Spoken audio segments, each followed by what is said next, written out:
first international conference on transitioning away from fossil fuels.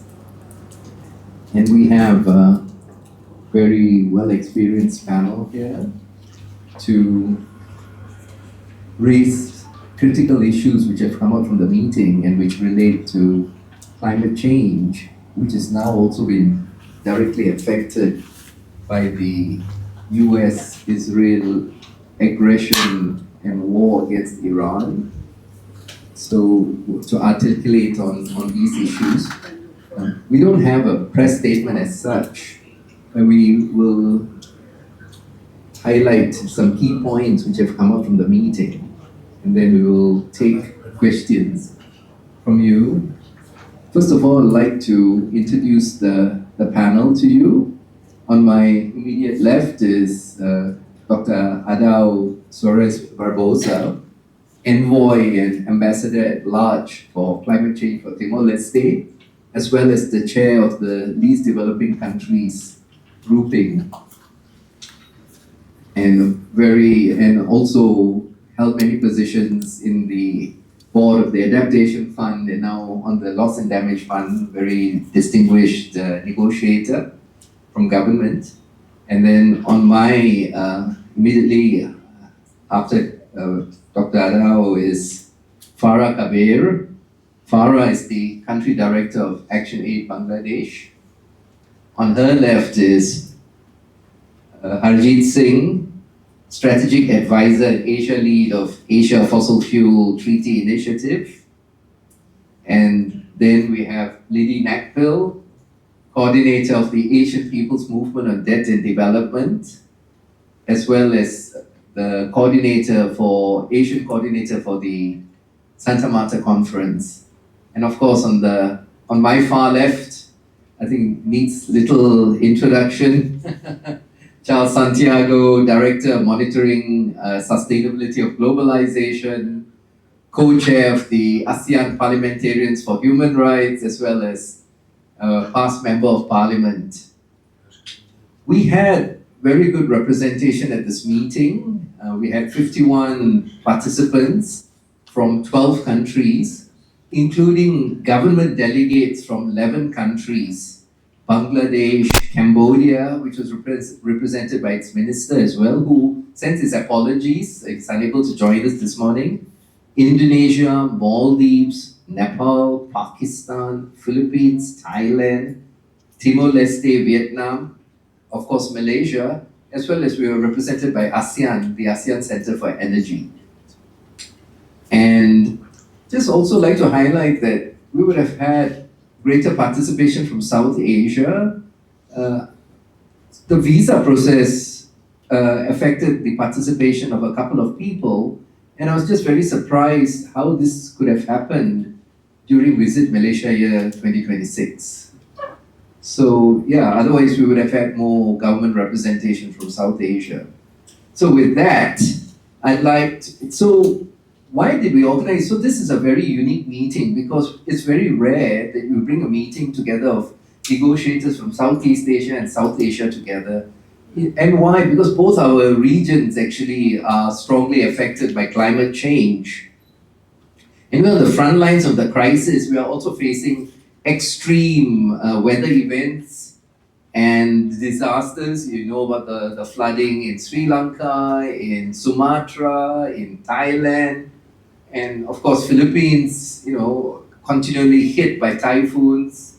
So it was good to bring representatives of both regions together to articulate positions, to take stronger stands at COP31, as well as the first international conference on transitioning away from fossil fuels, and which has now come into the limelight because of the war against Iran, has suddenly led to the need to realize that we can't relying on importing fossil fuels from other countries is actually not going to provide energy security, because these kind of shocks can happen, and you can see how the prices are going up. So with that, I'd like to now, first of all, we covered core negotiation issues during the meeting we had, and covered issues like just transition, loss and damage, adaptation and climate finance, and of course the fossil fuel treaty and the meeting in Santa Marta conference. So first, I'd like to think I better now actually hand the mic over to our distinguished panelists. And first, I'd like to welcome our first speaker, Ambassador Dr. Adao Soares Barbosa, who's also as I mentioned, maybe I'll start with a question to you, who is also the negotiator on climate finance. Ambassador Adao, why is it essential for the global South, Southeast Asia and South Asia in particular, and welcome Timor-Leste joining ASEAN in October last year, of course, to secure adequate climate finance? And how is the funding crucial for addressing loss and damage, which we're seeing more and more incidents of? Thank you very much, Nithi, for these very important questions. And good morning, Excellencies, friends and colleagues, especially colleagues from media side. Regarding your question, why do we need climate finance from our region, Southeast and South Asia? Mainly, we are all developing countries. And we are very much affected by the impact of climate change. Somehow, the risk of climate, we can be able to adapt, but some of them, those are going beyond our capacity to adapt. This is real loss and damage. Sea level rise in Bangladesh, in Timor-Leste. In Timor-Leste, it's about 5.5 millimeter per year. Sea level is rising. And of course, this is slow onset events, but extreme weather events like floodings in many countries, like in the Philippines, in Bangladesh, in Pakistan, and elsewhere in our region. It's damaging infrastructure, even human life losses. So this is real loss and damage, economic losses, millions, billions, trillions of our properties are lost because of this climate change issue. At the same time, our contribution to the global greenhouse gas emission is quite lower compared to north side industrialized countries. So in fact, we are suffering. Some of our region countries are part of 6 small island developing states. Some of them, they are part of NDCs like Timor-Leste, Bangladesh, Nepal, and so on. For those small island states and also NDCs, contribution to the global emission is very, very low. For NDCs, 44 countries, their contribution to the global emission is just less than 2%. But we are suffering. The risk that we are facing is more than one that we contribute to the global emission. So that's why climate justice is very important. To at least concretize climate justice, we need to implement fully the principles and also provisions of the United Nations Framework Convention on Climate Change, UNFCCC, and also the Paris Agreement. So what common but differentiated responsibilities and respective capabilities need to be taken into account? It means the developed country parties are requested to provide finance, technology, and capacity building to developing countries who are facing climate risk, including South and Southeast Asia countries. According to the Article 4.3 of the convention that I mentioned before, UNFCCC, developed country parties have legal obligation to provide finance to developing countries to meet adaptation needs. Article 9 point, 4.9 of the convention specifically addressing financial support and technological support for the LDCs, least developed countries. 4.8 is about small and developing states. And Article 9 of the Paris Agreement requests developed country parties to provide financial support to developing countries to meet their adaptation needs, mitigation needs, and even addressing loss and damage. So that's why we, during 2-3 days, we gathered ourselves here to discuss about how we prepare ourselves towards the negotiations that will be taking place by the end of this year at COP31 in Turkey. And also at the same time, we also discuss about new treaty on fossil fuel. But then, your question, so why do we need finance? We need finance because of we are suffering from the impact of climate change caused by developed country parties, caused by North partners. So we utilize this financial resource that they provided to us to mitigate, to adapt, and also to address loss and damage. So for loss and damage, this is real thing related to climate change, justice, climate justice, I could say. Developed country parties, they need to provide financial support for developing country parties to address. Address means not to have a capacity building. To address means to rehabilitate, reconstruction, and also rebuild better after the disaster or the current slow onset events, sea level rise, desertification, both economic and also non-economic loss and damage. So we, of course, already established fund for responding to loss and damage under the Paris Agreement, also under the Convention, but the fund still not fully operationalized. Even financial availability for this fund is very limited. Our need is beyond billions per year, but right now it's only 800 million something. It's far from our needs. So that's why our discussion during 2-3 days, we discuss about how could we provide political pressure to North parts and other emerging countries to provide financial resources to the most vulnerable countries want to deal with or to address real loss and damage that they are facing, both from economic and also non-economic loss and damage, both from slow onset events and also rapid stream events. So if they fully operationalize the financial support to us, and then climate justice is fulfilled. Thank you very much.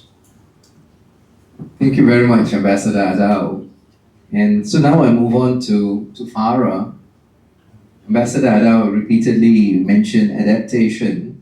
So Farah, how does the urgent need for adaptation and a just transition manifest in the global south, particularly South Asia and Southeast Asia? And what are the unique considerations when applying a gender lens to this issue? Thank you, Nidhi. Good morning. I hope you're all doing well and have had your coffees.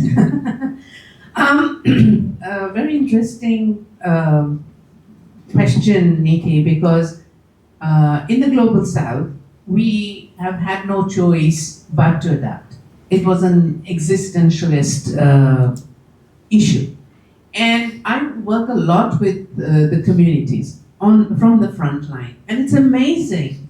And all the countries that one has visited or has had some networking, the communities have adapted. But there is a limit to adaptation. And you know, all the adaptation that we have been bringing forward is lost over and over again because globally the shift from fossil fuel, the dependency on the conservative traditional energy sources has been so slow. I mean, if you wonder why anyone with any logic would delay these, but that's what we have seen. And in the Global South, as already mentioned by our ambassador, that we are not responsible for the emissions, and yet we are at the receiving end of most of the changes that has happened. So during the discussions here, I mean, we looked at what has been achieved and how our achievements in the area of adaptation constantly are being diluted or destroyed. In the West Asia crisis, the war and so on, has given us another awakening call that if you keep depending on those resources and on those energy sources, then we are highly vulnerable. Now, adaptation in the Global South, as I've said, was not only a choice, but it was an existentialist question. And we are at the front line. Like, I come from Bangladesh, which is a delta, and it's a lower riparian. All the climate change extremities, we face it. It's faced by Maldives, it's faced by Sri Lanka or Timor-Leste or Malaysia or Philippines. I remember we were at the climate conference in 2014. Right then, Philippines was hit by the typhoon and how we mobilized there. So frontline vulnerability, economic necessity are the reasons. What we have seen is local-led adaptation and innovation, which has kept us going. We're still surviving. And also community and indigenous knowledge and all that has helped us. Now, we talk about both climate finance and a just transition. And what we wanted to emphasize is neither climate finance nor just transition will be possible unless the structures and the institutions are changed. They're highly power-based. There are hierarchies, and it's also very patriarchal. And that not only impacts on the women, the youth, the indigenous, it also impacts on the men, their livelihoods as well. So I think we have to keep that focus, and we have to understand that we need to have within our plannings the finances, but what for? Who has the money and who uses the money is important. Climate finance debate started a long time ago. Promises and pledges were made every year, not delivered. So they need to be delivered. They need to be gender responsive because you have to understand the care work, the decent work, the aspirations of the young people, the structural inequalities that exist in the society, how that needs to be addressed. So when we apply the feminist lens, we talk about recognition of women's work, recognition of the community and the indigenous work, redistribution, because it's important to shift resources away from existing industries to care-oriented economies and adaptations that are sustainable. We have a lot of discussion of energy efficiency. We want to talk about energy sufficiency as well. Then representation and reparation. So we have to talk about displacement, trauma, violence that happens because of climate change. Add to that the war in the West Asia and the lives lost, the displacement, the infrastructure loss. This is on a very different scale, and that calls for new and additional resources, not just to build the buildings and the roads, but to support the communities, to support the women and children, make sure that they can go back to school, they get an education. This is the situation that we're looking at, but add to that the climate extremities. In Bangladesh now for the last 3 years, we have seen how the temperatures have risen. So here we were adapting to floods, we were adapting to cyclone, and now we have to adapt to the extreme weather, which brings in a whole new area of health issues that needs to be addressed. There's lack of water. We've already, either extracted the water, and extraction can be because of industrial and other progresses. We have been sold this idea of, progress is development and therefore, and so on. But even AI is dependent on a huge amount of water. So somewhere we need to have that discussion. So I would suggest that let's make this into an opportunity and move towards the renewable energy and the just transition. If not now, then when? Thank you very much, Farah. And yeah, I've got a push for renewable energy, which just reminds me of the front page story in the Star 2 days ago, push for clean energy. Most of the newspaper actually featured the need for a push to renewable energy, which is a language we've been talking for decades. So with that now, move on to Liddy Neckbill, and who, in addition to the roles I mentioned, she's also co-coordinator of the global campaign to demand climate justice, member of the Global Coordinating Committee of Global Alliance on Tax Justice, and convener of the Philippine Movement for Climate Justice and vice president of the Freedom from Debt Coalition. A lot of roles, Liddy. Could you share the Asia Movement's journey to the Santa Marta conference and the key messages you plan to bring to the upcoming international convenings, including COP31? Yes. First of all, I'd like to say that civil society at large globally is very much welcoming the international conference on the transitioning away from fossil fuels that the governments of Colombia and the Netherlands are convening this April 28 and 29 in Santa Marta. So for a shorthand, we call it Santa Marta. This is the first of its kind, as they say. It's not going to be a negotiating space, but it's a space and a platform for governments and what they call other important actors in society will come together to focus on what should be the important actions that should be taken forward. So they're also convening subnational governments, the academe, the business sector, civil society, of course. They even have very separate spaces to emphasize the importance of the role of workers and trade unions, also indigenous peoples, and many other groups. And in this space, we are doing two things. One is we are addressing what the conference is going to focus on. The government is talking about 3 pillars. I'm not going to go into the details, but the approach has been thus far talking about barriers. What are the barriers to the transitioning away from fossil fuels, and what are the solutions? But also beyond that, we are bringing to the table in both civil society space and the space being provided to civil society in the international conference itself, a broader perspective on this transition.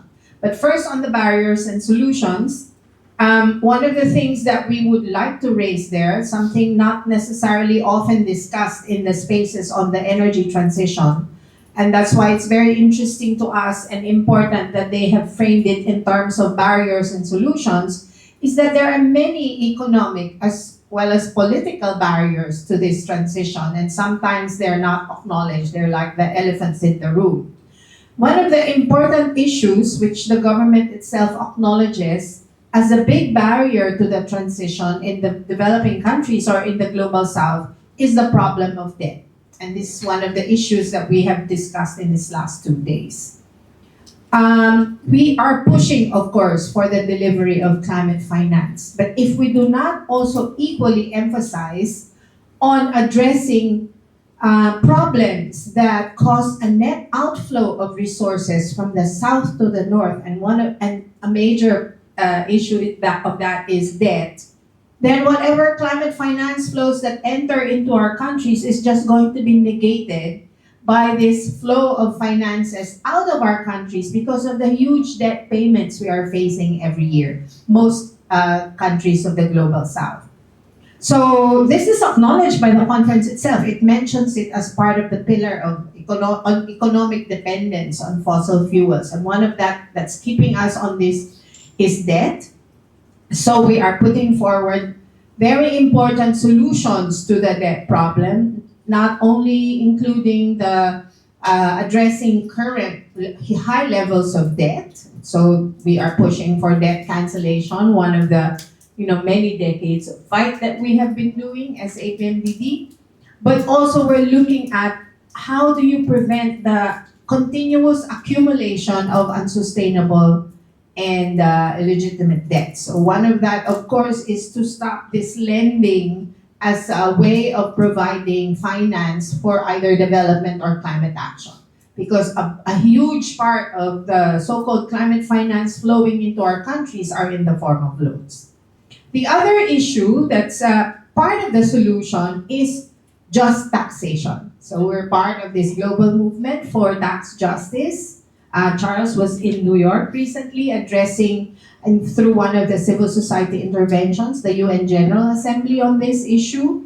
And what we are saying is that there cannot be any excuse on the part of the global north or developed countries for not being able to provide public climate finance, because just a tiny fraction of a wealth tax on their billionaires will mobilize hundreds of billions of dollars for the global south, for loss and damage, for adaptation, and for the transition, for the just transition. There are many studies that have been conducted on this by international groups, such as Oxfam, for instance, that this is just a simple policy step that the developed countries can take, and also a challenge to the developing countries or the global south, because we also need to mobilize our resources domestically in order to answer this challenge. Because much as we are so involved and passionate about fighting for climate finance, we cannot wait, because we need to do these actions immediately in our country. So we're also challenged to mobilize our own resources. And finally, I just want to say that we want to bring this into a more comprehensive picture of how the transition is to take place. So we're looking at many elements of this transition. So one of the things we're bringing to the table is this people's roadmap for a transition out of fossil fuels that covers many elements, including the rapid build-up of renewable energy systems in our countries, not just to replace fossil fuels, but also to address the energy poverty that exists and that is biggest in Asia, the energy access gap. So we're not just replacing for the current and projected future demand for energy, but for hundreds of millions of our people that are not able to access sufficient energy for their basic needs. Thank you. Thank you, Lily. I also just realized that I've been introduced to everyone and I didn't introduce myself. Niti Nesadure, Director and Regional Coordinator of Climate Action Network Southeast Asia and President of Environmental Protection Society Malaysia. And real pleasure to meet with many friends from, amongst the media here today. So now, Arjit, what is the importance of multilateralism and international cooperation in achieving a just transition? And how does the Fossil Fuel Treaty contribute to this effort? Thank you very much, Niti. Such a pleasure to be here, and in the last 2 days we've had such useful discussions and together, and as you said, this is also quite historic for us to come together and plan as two regions which are really very vulnerable to climate impact and can play a decisive and leadership role in that transition that we desperately need. I would like to go a little behind the scenes on what has been going on and how we got the Santa Marta conference that Lily was talking about and connect with the question that you asked. First of all, we need to understand what are we dealing with. Are we dealing with an issue that has been caused by some forces but can only be dealt at the local level or at the national level? Not really. We're dealing with a global challenge. However hard we work as these countries sitting on the panel and the ones who participate and all 150 plus developing countries, who are making their best efforts to deal with the climate challenge.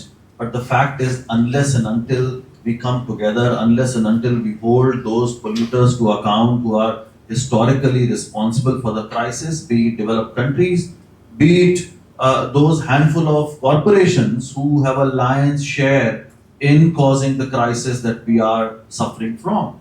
And when we talk about just transition, which is a shorthand of just, equitable, and orderly transition, it is not possible unless and until we have a framework and a global governance to deal with it.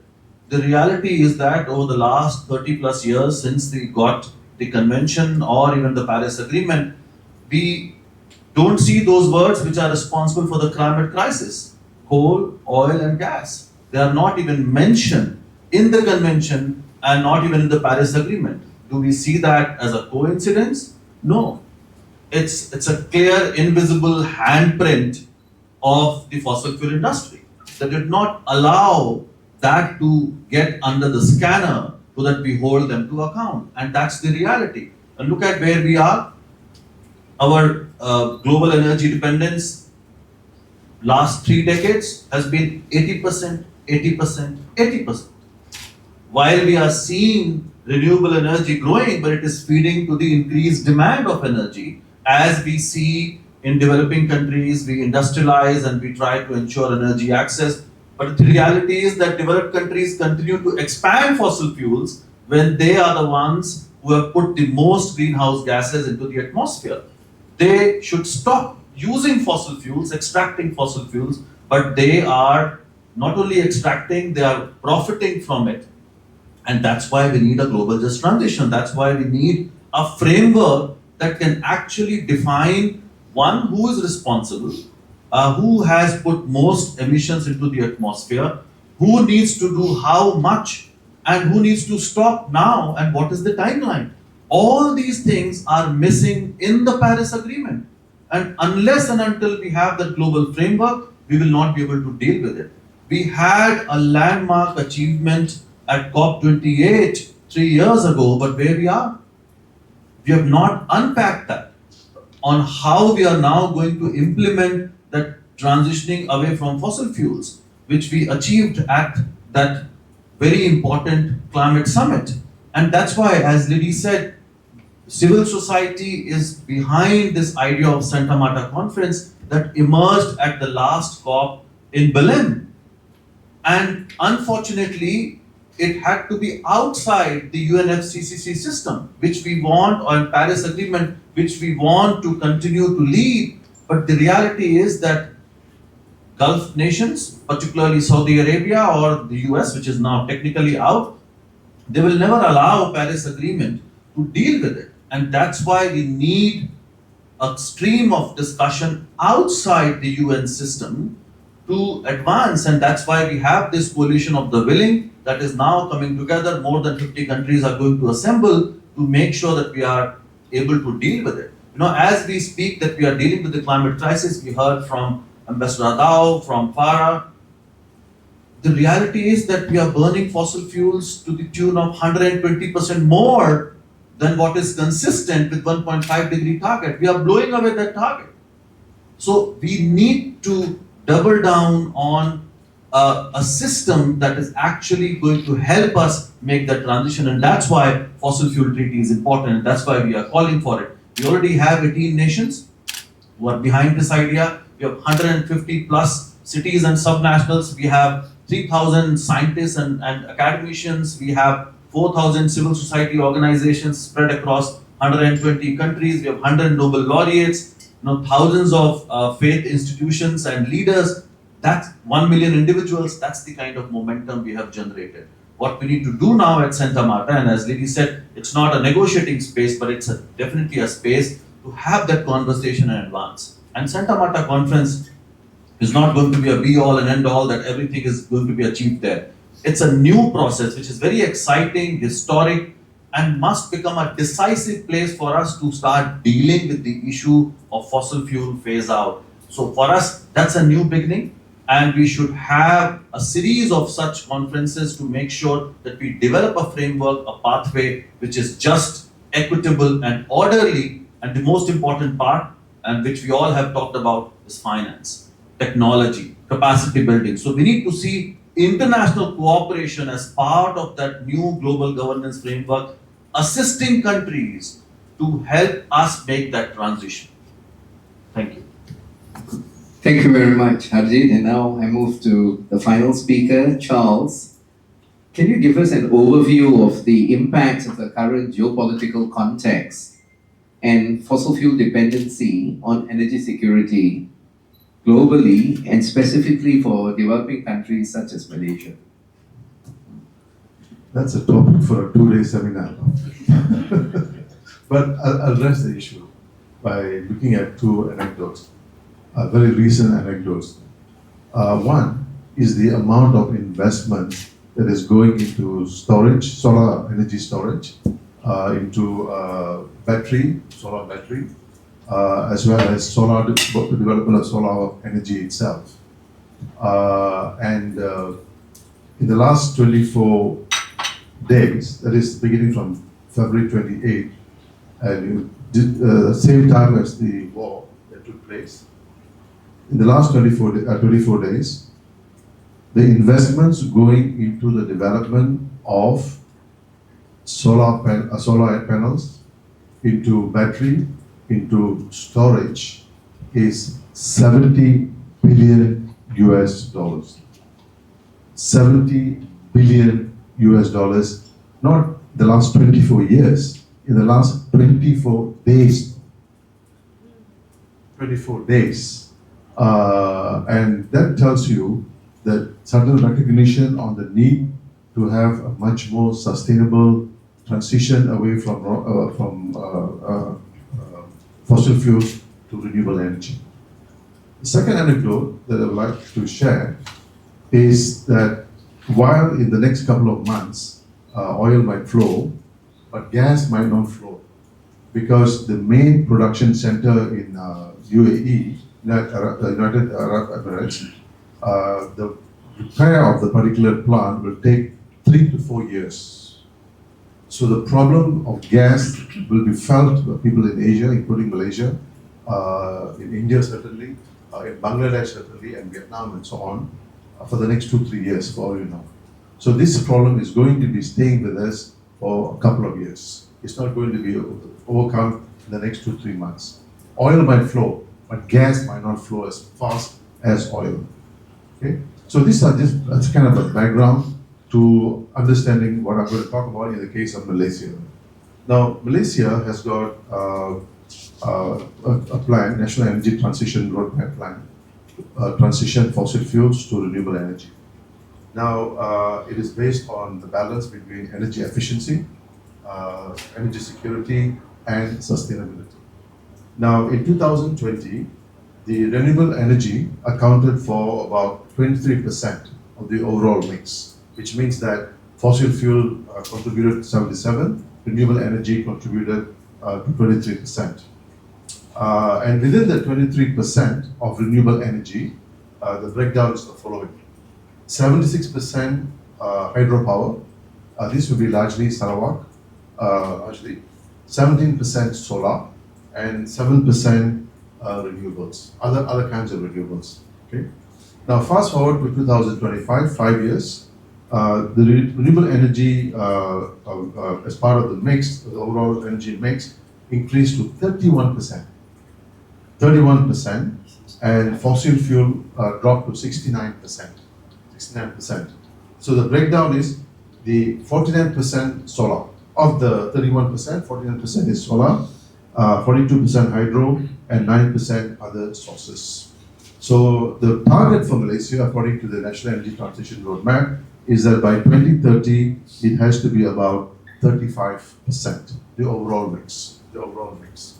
I think this is where we need to have some kind of a rethinking or review of the 35%. I think Malaysia should be brave, should be bold to say we want to hit 50% by 2030. Rethink, given what's happening in the Middle East, the war that is happening, and the need to be self-sustainable. To be sustainable means that you're sustainable. You're not dependent on other countries. You target at least 50%. which is about 15% increase. Now, you would ask the question, okay, where is this money coming from? Now, Malaysia plans, as part of the 13 Malaysia plan, you have this big emphasis on nuclear power plants. Nuclear power plants to help boost the data centers that are coming up in Malaysia. Specifically, the government is looking at the small modular reactors, SMR. Now, each of the modular reactors can be anywhere between $50 million US dollars to 30 to get this number right.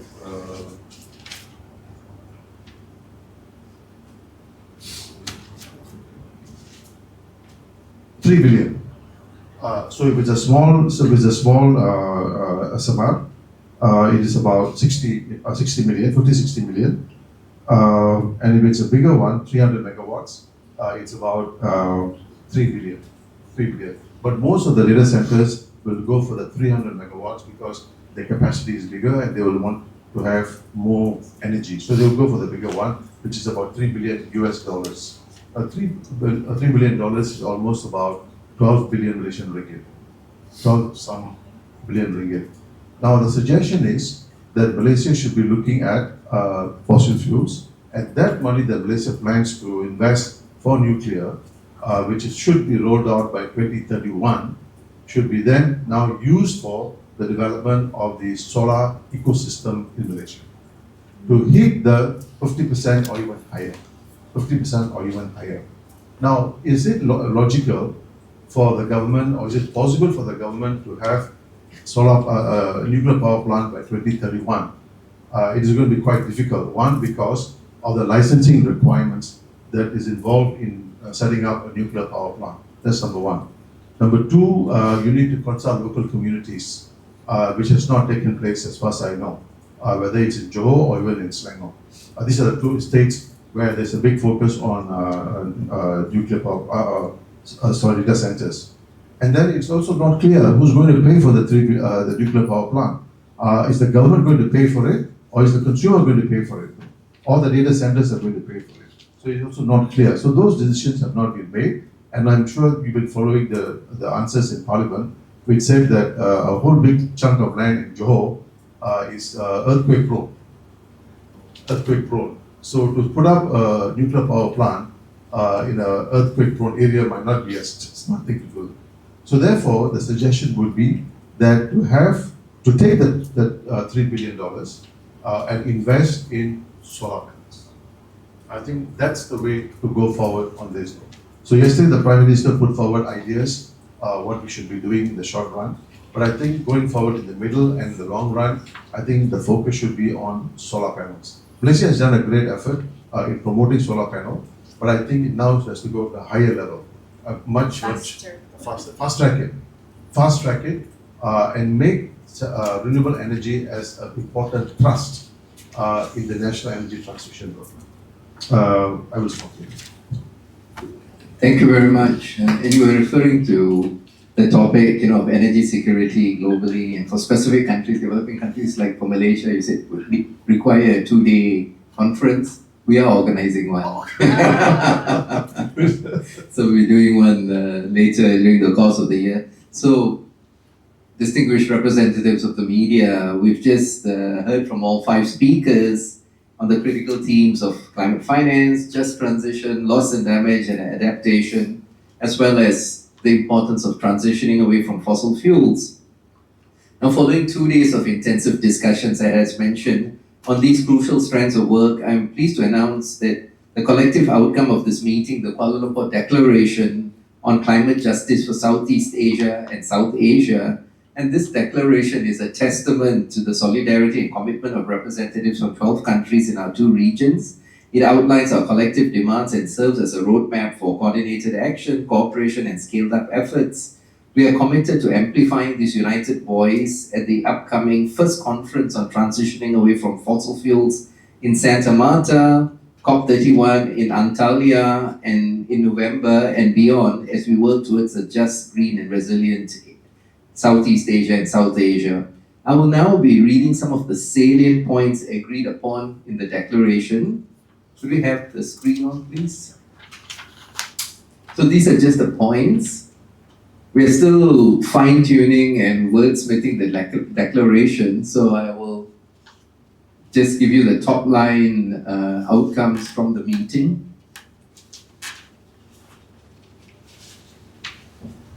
Let's use the... okay, so the core issues, the global governance of the fossil fuel phase-out, accountability of developed countries' obligations, which Dr. Adao articulated very strongly, adequate and quality finance, also mentioned both by Adao and Liddy, enhance multilateral development bank accountability and alternative sources of finance. We talked about tax and debt cancellation. Next, please. So, hang on, control. So we call for just, equitable and orderly transitions for systemic change. It's not just climate change, it's systemic change. Engagement of governments with a proposal for a fossil fuel treaty, adequate and quality grant-based finance, which is additional, non-debt creating and predictable, structural reforms to address debt, trade, and inequality. We also want the termination of the investor-state dispute settlement mechanisms, which is a barrier to developing countries transitioning away from polluting technologies. We want predictable replenishment and scaling up of the fund for responding to loss and damage and direct access for countries and communities. And we want financing for means of implementation for adaptation and ease of access for LDCs, least developed countries, and its 6 small island developing states. Thank you. So with that, we've come up to the end of the formal presentation. I know you've been sitting through a lot. Now I'd like to open the floor to you all if you have any, for your questions and any clarifications. The floor is yours. Devendra, can you pass a mic to them?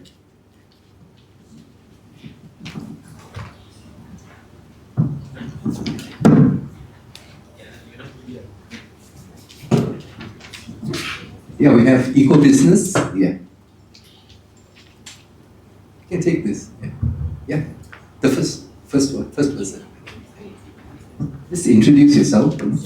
Hi, my name is Siva from Eco Business. So I just wanted to check because I was reading that much of Asia now, because of the war, is kind of turning back to fossil fuels. I think we basically don't have energy security, so we kind of I think the Philippines has declared state of energy emergency.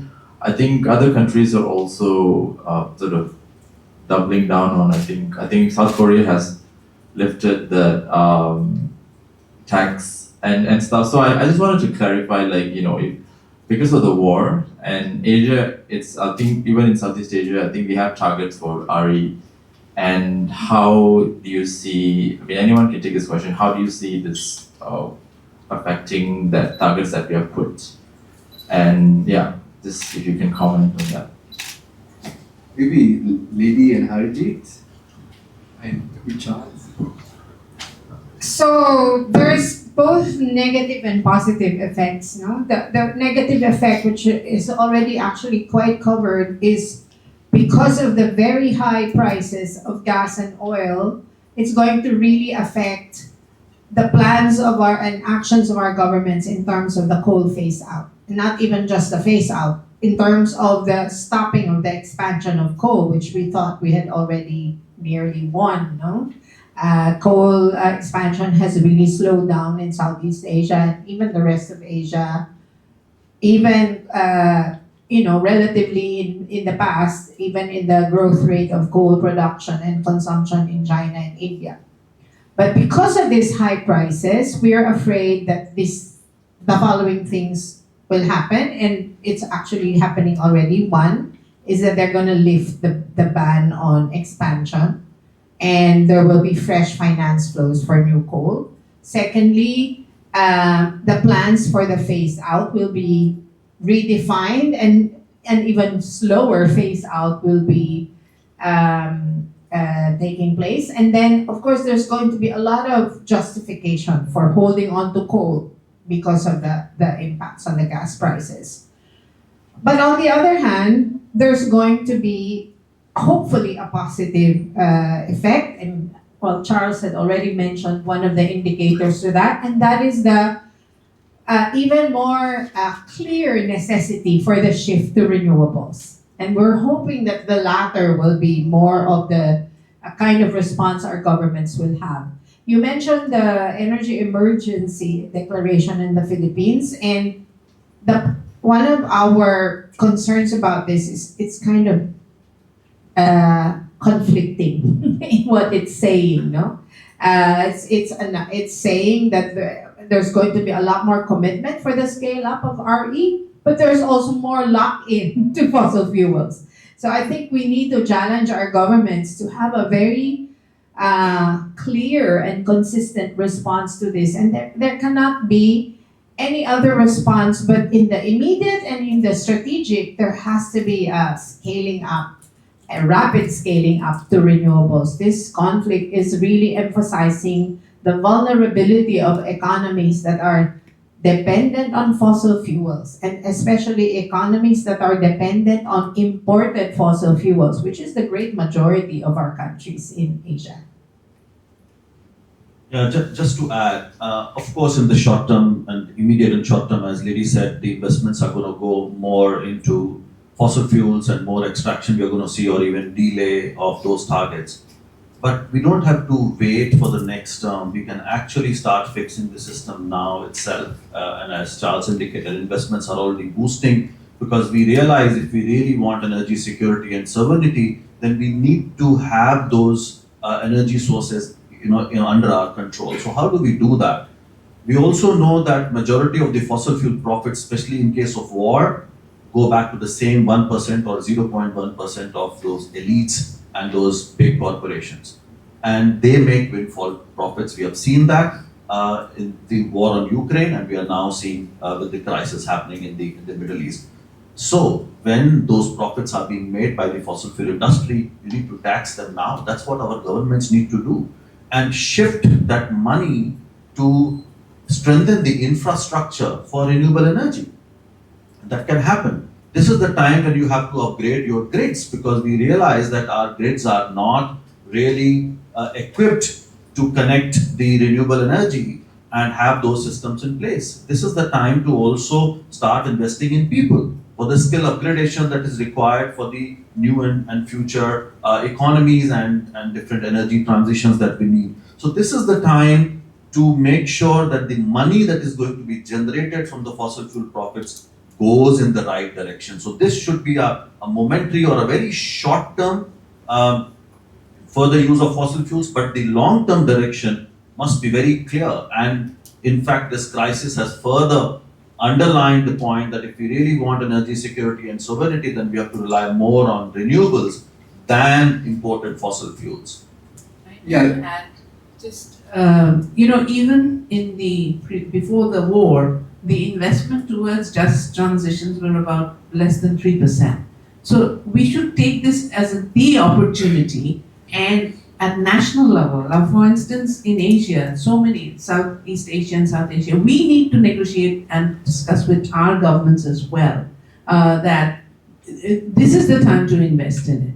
And the solar panels and solar technology has become popular, but hydro and air, where it exists, invest in that. Not just, as Charles was saying, that sometimes the nuclear power may not be the choice. So it is so critical, and here is where you need your citizens and communities, the women and the youth, the indigenous, to come forward and talk about it's the link with the adaptation, but also the transition towards renewable and just energy. So hold our governments as well accountable and make the transition and the negotiation. So this is why all the different initiatives like the upcoming Santa Marta and also climate, this is where we need to. And I think media has a very important role to keep our governments accountable and keep the global accountability going.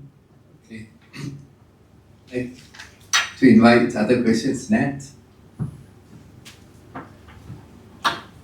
Hi, I'm Nat from the Edge Malaysia.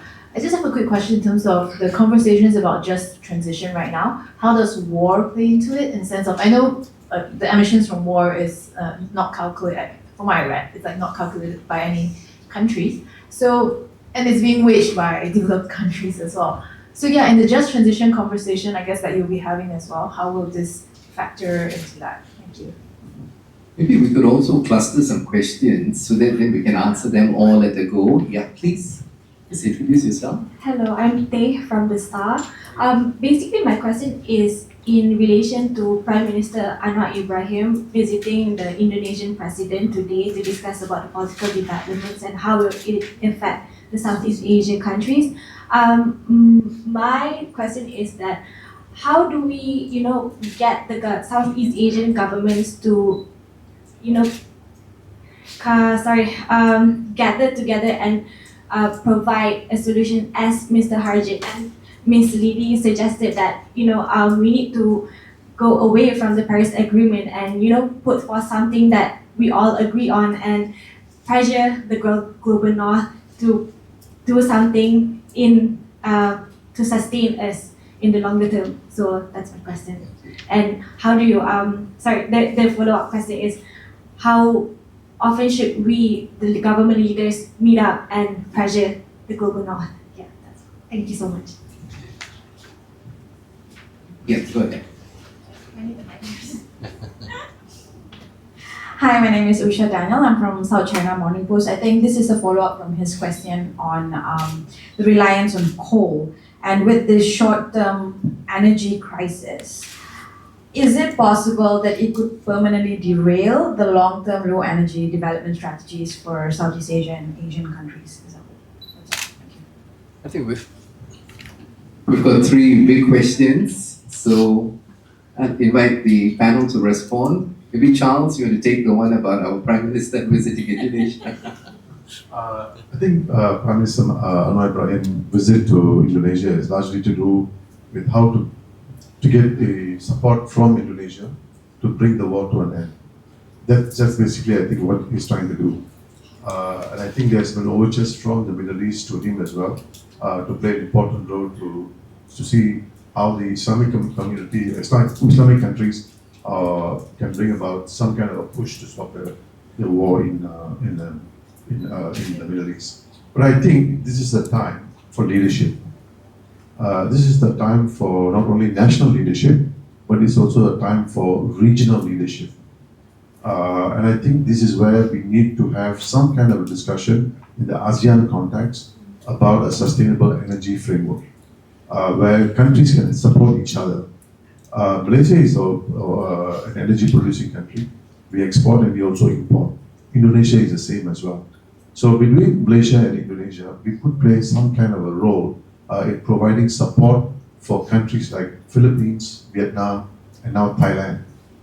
Reading yesterday's newspaper about Thailand is a bit shocking. They're worried their entire tourism industry will collapse. And people are scared to drive the cars in Bangkok and so on. So I think there's a need to have some kind of a caucus, as you point out, that there must be a regional framework, especially in a time of distress, in times of emergency, like right now. How can ASEAN support each other? I think this is something that has been talked about, especially in a financial framework, but not so much in an energy framework. So I think this is time for that discussion. And this year, the chairmanship of ASEAN goes to Philippines, and maybe Philippines can take up the leadership. But I think something that Prime Minister Anwar can take up with Indonesia, so that they can impress upon Philippines to take up the issue and provide that leadership. I think point number 2 is that the business community has pointed kind of a direction, in the sense that they see the importance of solar panels, they see the importance of solar batteries, they see the importance of solar storage. Within 24 days, investments to 3 Chinese companies, only 3, is $70 billion US. $70 billion US. By Malay. By 3 Chinese companies. Investment in that 3 Chinese, in their stocks and investments. These 3 things, only for storage. solar panels as well as for batteries. 70 billion. So they see that this is the future. The business sees this as the future. And I think this is where governments can learn that this is the way to go forward. And also now to open up new coal mines is going to take you time. I'm not sure of the cost benefit analysis, but I think getting a solar panel running, solar industry running is much faster than actually going back to coal. Because coal will take you another 3 months to decommission ones will take a longer time. But the ones that are being used or low level use will take a longer time to come into for rollouts. So I think basically this is the time for ASEAN's leadership. This is the time for national and regional leadership towards renewable energy and major push on solar panels, solar energy. Well, just to add, building a new coal plant takes about at least 4 to 5 years. That's the normal. But a solar plant and even wind can only take up to 1 to 1.5, even longest would be 2 years. So it's actually, if they're resorting to expanding coal, it's easier to resort to RE. It's quicker, it's faster, cheaper, in the long run, much, much cheaper. So that's one of the things that we're hoping There's would be. financing now. Yeah, and it's going to be much less, complicated than to open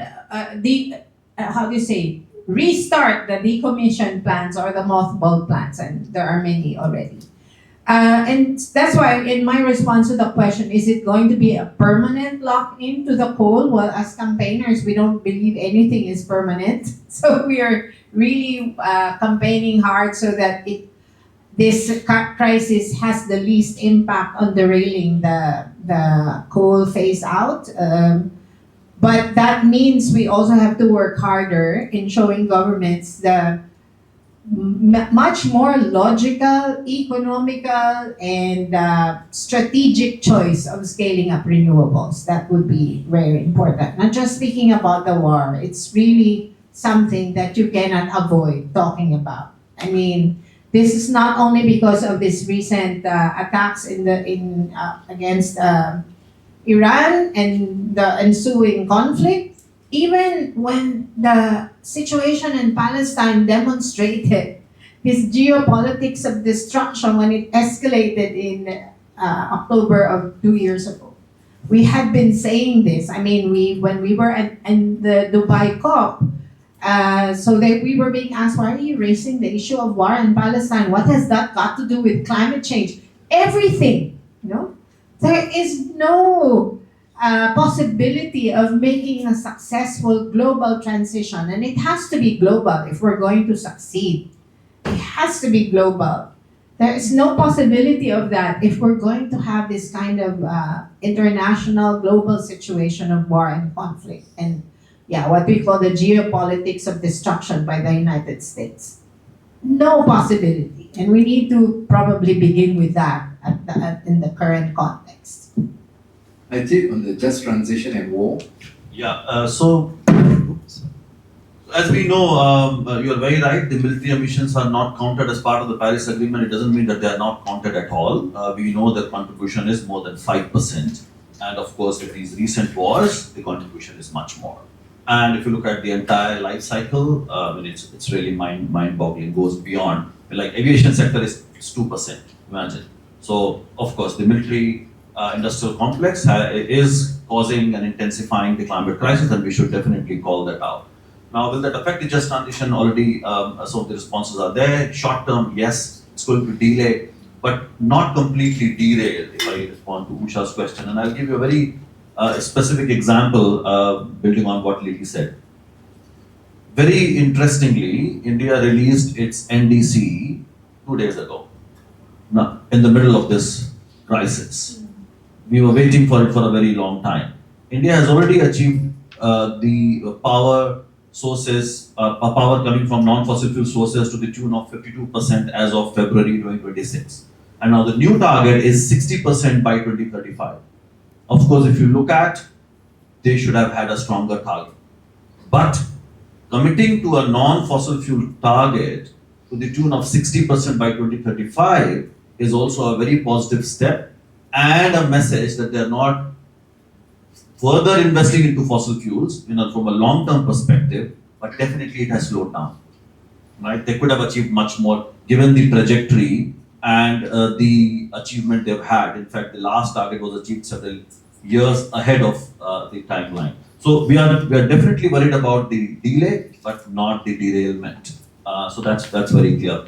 Now, on the Paris Agreement, I think it's also important to underline that we need Paris Agreement. And it covers so many areas, but it has not dealt with the supply side of the problem, that is fossil fuels. That's why we need a fossil fuel treaty as a companion of the Paris Agreement to make sure that those, and which is true for any international agreement. You look at nuclear disarmament, you look at mine ban, you always have number of agreements to deal with various aspects. Let's not imagine that Paris Agreement will be able to cover all aspects of climate action when it is so complex, deals with so many sectors, so many disciplines. So you need to have a separate treaty or a framework which is going to deal with that very specific part. And my last point about holding global north to account, absolutely. This crisis and many such crises, whether we look at debt, whether we look at the inequality, they are caused by the global north and the systems and structures and economies that they created and aggressively promoted. And we all are victims, as Farah, you said yesterday, even the model of development which is so extractive has been promoted by the global north. But let's also understand this is a very painful and interesting time when many of these equations are changing. US is isolated, we have seen it, right? We are seeing Europe is now talking to China much more than it thought, right? So I think those equations are changing and we need to understand those equations, and new formulations are going to come up. We have seen how BRICS is emerging.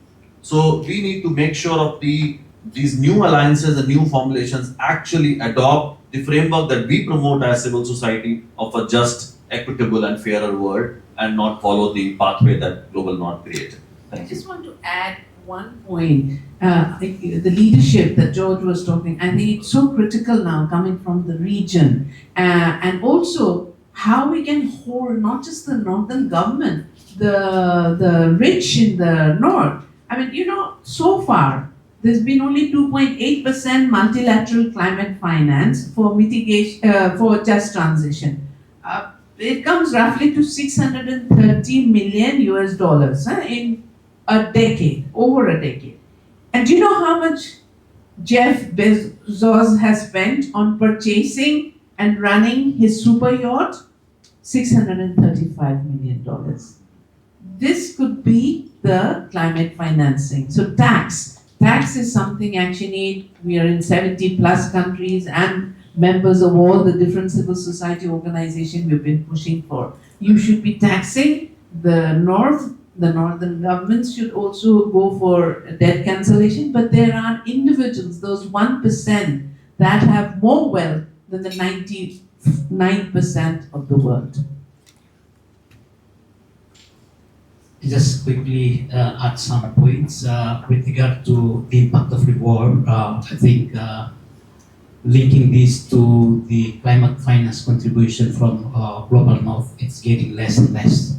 So I think what do we need to push them? I think it should be negotiation processes to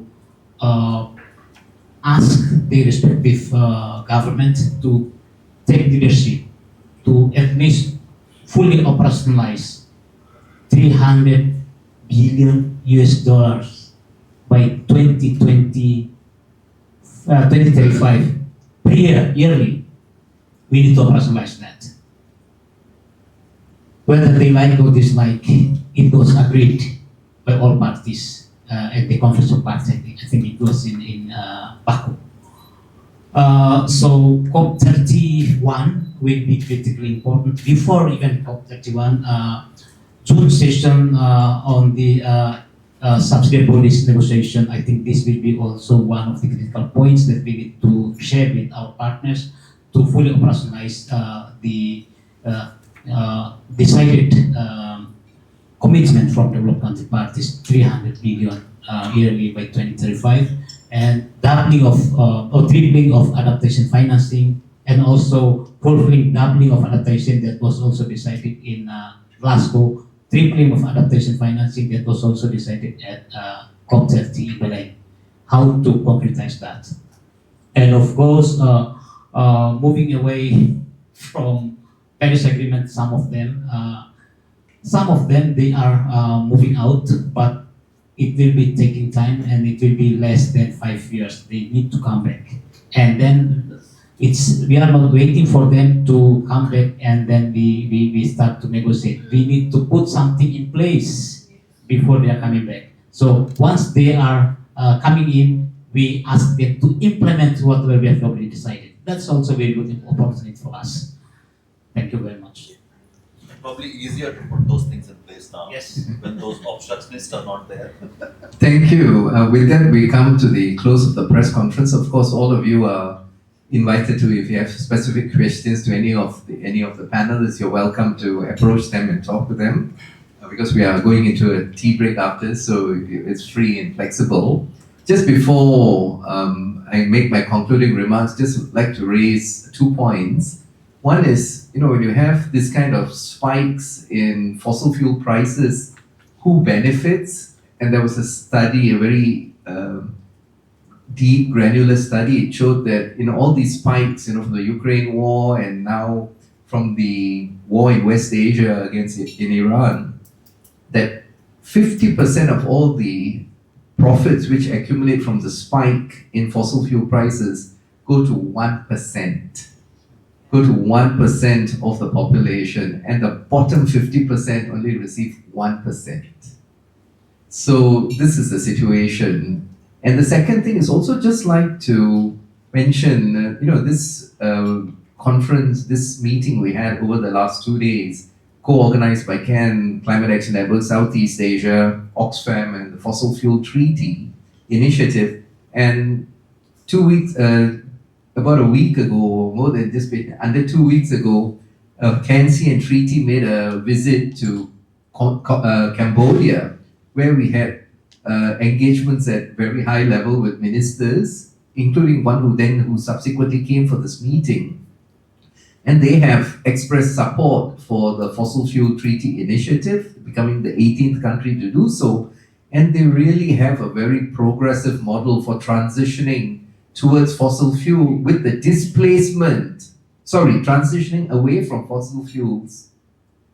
Transitioning towards renewable energy with the phase out of fossil fuels. They are very serious about it, and they've creating an island now, which is going to be carbon neutral from the very beginning. So they are serious. They have said expressly that we want to transition away and phase out fossil fuels, because they see it as an economic argument, because they are a fossil fuel importing country, and then they say solar is free, wind is free. So, they see it as an economic justification. So I just wanted to share some very exciting things coming out from Cambodia, including the expression to consider hosting the third international conference on transitioning it from fossil fuels. It's already on record.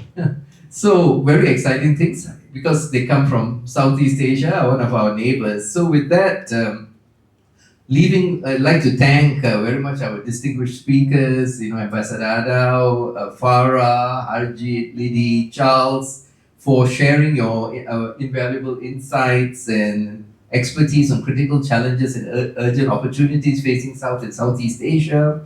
We are leaving the message with a strong and unified message encapsulated in the Kuala Lumpur Declaration on Climate Change for Southeast Asia and South Asia.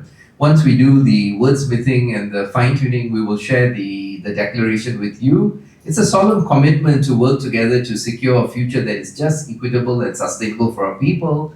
And most importantly, thank you all very much, representatives of the media, journalists, for joining us today and helping us share this vital message with the world. And we appreciate your attendance and look forward to continuing this important journey together. Thank you all, and wish you all a very pleasant day. Thank you all very much.